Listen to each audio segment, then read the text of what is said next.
এবার আমরা দেখব মিডল টার্ম ফ্যাক্টরাইজেশন। যদিও আমি মিডল টার্মের আগে করিয়েছি, তবুও আমি আজকে একটু বাংলা ভাষায় এক্সপ্লেন করে দিই এটাকে আমি কিভাবে করব। আমার মিডল টার্ম মানে মাঝখানের টার্ম এটাকে আমি ভাঙবো। আমি বাকিটা ভাঙবো না, তাহলে বাকিটা লিখে নিই 5a স্কয়ার মাইনাস 60, দুজনকেই আমি লিখে নিলাম। এখানেও আমি কাকে ভাঙবো, এই প্লাসটাকে তো ভাঙবো না, প্লাসটা লিখে নিচ্ছি। একেও আমি ভাঙতে পারবো না, একেও লিখে নিচ্ছি। তাহলে আমি ভাঙবো কাকে, 20। তাহলে এই 20কে ভাঙবো।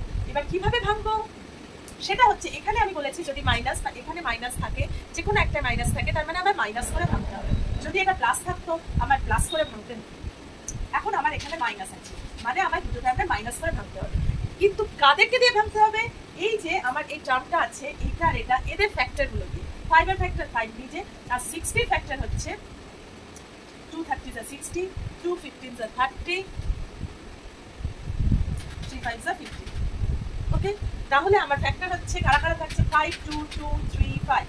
এদের ইউজ করে মাল্টিপ্লাই প্লাস মাইনাস করে আমার 20 আনতে হবে। তাহলে আমি একটু দেখি, 5 2 যা 10, 10 2 যা 20, 23 যা 30, এই 60, 60 মাইনাস 5 তো হবে না, তাহলে অন্য কিছু করা যায় কিনা।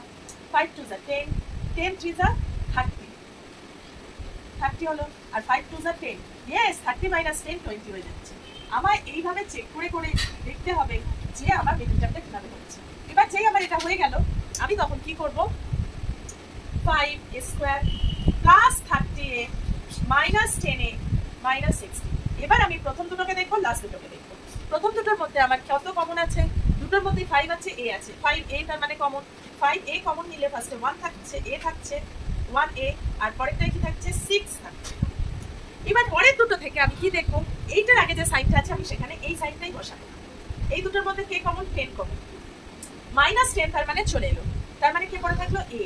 এবার মাইনাস চলে এসেছে, মাইনাস 10, 10 6 যা 60, তার মানে প্লাস 6, মাইনাস চলে এসেছে মানে প্লাস থাকবে, তার মানে a plus 6 R 5a minus 10, এই হলো আমার ফ্যাক্টর।